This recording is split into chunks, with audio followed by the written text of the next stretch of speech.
देखो, आज अक्षरा में पाठ 12 है साप्ताहिक धमाका, ठीक है। इसको अभी पढ़ रहे थे आप लोग। इसका मैं थोड़ा थोड़ा बता देता हूँ कि क्या क्या है। सबसे पहले तो ये जान लीजिए, सुनो ध्यान से। सबसे पहले तो ये जान लीजिए कि बाल साहित्य है, बच्चों के द्वारा निकाला गया अखबार है, और उसमें अखबार में जो गांव की व्यवस्थाएं हैं वही दर्शाई गई हैं, और अब उनके माध्यम से हुआ है, बच्चों का प्रयास है कि यह व्यवस्थाएं दूर हो जाएं। इस पाठ के लेखक डॉक्टर हरिकृष्ण देवसरे हैं। अब जो डॉक्टर हरिकृष्ण देवसरे हैं वो हिंदी बाल साहित्य में जो है बहुत कहानियाँ, कविताएं और किताबें उन्होंने लिखी हैं, ठीक है। और एक चीज़ है, इनके बारे में जान लीजिए कि इनका जन्म जो है 1940 ईस्वी में नागौद जगह है सतना में, सतना मध्य प्रदेश का जिला है, वहीं पर इनका जन्म हुआ है। और 300 से अधिक इन्होंने पुस्तकें लिखी हैं, कई अंग्रेजी भाषाओं में की पुस्तकों का हिंदी में अनुवाद किया है, समीक्षा लिखा है, आलोचना लिखा है, जो साहित्य की विधा आप लोगों को बताए हैं वो सारी चीज़ें इन्होंने लिखा है। और इनका मुख्य कार्य क्या है? मुख्य कार्य, इन्होंने आकाशवाणी में भी काम किया है, और पराग मासिक एक पत्रिका थी, पराग मासिक पत्रिका का भी इन्होंने जो है संपादन का कार्य किया है 1984 ईस्वी से 1991 ईस्वी तक। अब देखते हैं कि साप्ताहिक धमाका क्या है।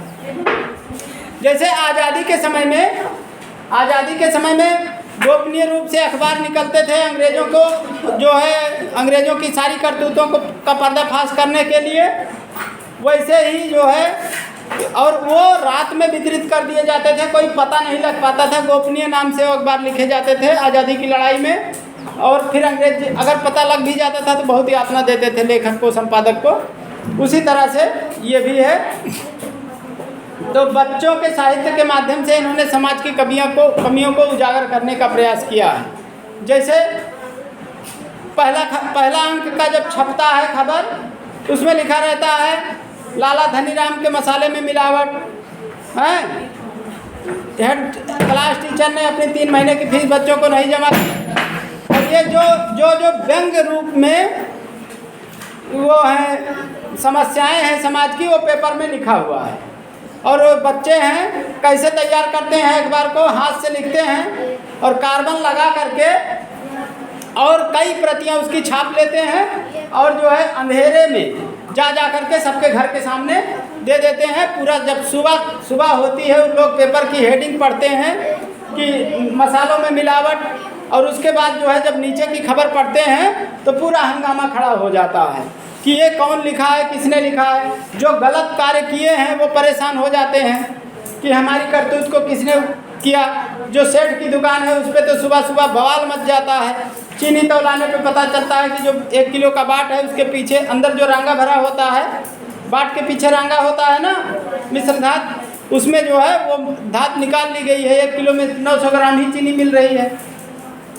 और ये भी अखबार में लिखा हुआ है कि अगले इतवार को, हर इतवार को साप्ताहिक धमाका निकलता था ना। साप्ताहिक का मतलब सप्ताह में 1 बार धमाका होगा, तो साप्ताहिक धमाका निकलता था। तो उसमें जो है अगले अंक में क्या क्या छपेगा उसकी भी चर्चा रहती थी, इसलिए लोगों की जिज्ञासा बनी रहती थी कि देखें क्या है, क्या हुआ। जो गड़बड़ करने वाले थे, जैसे लिखा गया कि डॉक्टर मैंने नकली दवाइयों की चोरी, और ये सब अगले अंक के लिए लिखा गया था। तो लोगों ने पता लगाना शुरू कर दिया कि कौन है साप्ताहिक धमाका वाले। मैंने सेठ मुंशी लाल तो धमकी तक देने लगे कि मैं पकड़वा लूँगा, मैं जो है जान जाऊँगा कौन है। दूसरी बात ये हुआ कि बच्चों को पकड़ने के लिए एक बहुत बड़ा षड्यंत्र लोग किए कि उन बच्चों को पुरस्कृत किया जाएगा, 500 रुपये का इनाम दिया जाएगा जो आ जाएंगे। और बच्चों ने उन लोगों की चाल को समझ लिया और मंच पे ही नहीं गए जितने लोग पुरस्कृत करने के लिए बैठे थे, हैं।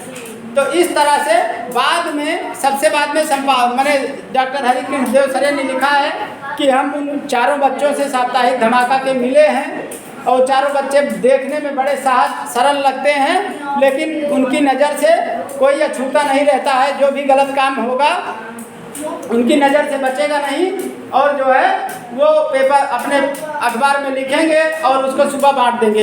एक बार तो लाला धनीराम अपने दरवाजे पर 4 बजे से ही बैठे थे, अंधेरे से देखें कौन फेंकता है अखबार, लेकिन वो देखें कि 4 बजे के जब उजाला हुआ तो देखें कि 4 बजे के पहले ही वो अखबार उनके दरवाजे पे पड़ा हुआ है। इस तरह से और जो है उन बच्चों ने अपने गांव की, अपने समाज की जो भी समस्याएं थी, जो भी इधर उधर की कमियां थी, उनको दूर करने के लिए इस साप्ताहिक धमाका निकालने का प्रयास शुरू किया। और बच्चों ने लेखक से ये बताया कि जब ये समस्याएं दूर हो जाएंगी हमारी, तो हम इसको लिखना बंद कर देंगे और समाज में समस्याएं आ जाएंगी, तब हम इसको फिर से जो है लिखने लगेंगे। ठीक है, तो ये रहा इसका पाठ का मूल सारांश। थोड़ा कि माने क्या है, तो बच्चों का प्रयास है। बच्चों का क्या प्रयास है, अब आप लोग बताओ, बच्चों का क्या प्रयास है कि अपने पेपर के माध्यम से, अपने साप्ताहिक धमाका के माध्यम से जो समाज में जो गलत कार्य करने वाले लोग हैं और जो गलतियां उनको समाज के सामने उजागर करना है, लोगों को सतर्क करना है उनसे। और जो लोग समाज के सामने उजागर हो जाएगा कि इनकी दुकान में मिलावट है, यहाँ नकली दवाएं मिलती हैं। साप्ताहिक धमाका से ही देखो छापामारी हुई दवाइयों की दुकानों में, तुम्हारे पाठ में लिखा हुआ है, छापामारी हुई तो कई डॉक्टर पकड़े गए। तो जो है उन बाल साहित्य का मतलब यह है कि जो साप्ताहिक धमाका लिख रहे थे उनका उद्देश्य ये है कि बच्चों ने ये ठान लिया था कि हम सारी कमियों को दूर करेंगे समाज को, और अपने गांव को, अपने समाज को एकदम शुद्ध माने बना लेंगे। कोई गलतियां नहीं रहेंगी, कोई मिलावट नहीं करेगा, कोई दवाओं में कमी नहीं करेगा, कोई चोरी नहीं करेगा है, और कोई जो है गलत तरीके के काम नहीं करेगा, छुप के कोई काम नहीं करेगा। ये सारी चीज़ें बच्चों का लक्ष्य बन गई थी, और जो है जिससे उनका समाज आगे चल के सही हो गया होगा, अच्छा हो गया होगा। अब इससे सीख ये मिलती है कि आप लोग भी गांव में देखो जो कमियां हो उनको दूर करने का प्रयास करिए। अपने प्रयास से ऐसा भी हो सकता है कि मान लीजिए कोई समस्या है तो अपना नाम छुपा के कमियों को दूर करने का प्रयास करिए। जैसे देखिए किसी दुकान पे कम तोला जाता है तो लोगों को बता दीजिए कि यहाँ उस दुकान से सामान नहीं लेना है। ठीक है, कहीं कोई चोरी कर रहा हो तो सबको बता दीजिए कि ये चोर आदमी है, उससे जो है दूरी बनाए रखो। रास्ते में तुम लोगों को जाते समय कोई कुछ कह रहा है तो आपस में बताओ कि ये गड़बड़ है। ये सारी चीज़ें, बच्चे इस देश का भविष्य हैं। बच्चे चाहें तो सब कुछ कर सकते हैं, चाहे तो अपने जो कमियां हैं उनको सुधार सकते हैं। यही इस पाठ का मेन सारांश है। ठीक है, क्वेश्चन आंसर लिखा दिया जाएगा और पढ़ लिए हो। अब जो है कल से जो दूसरा विषय शुरू हो जाएगा, कल देखा जाएगा कल का।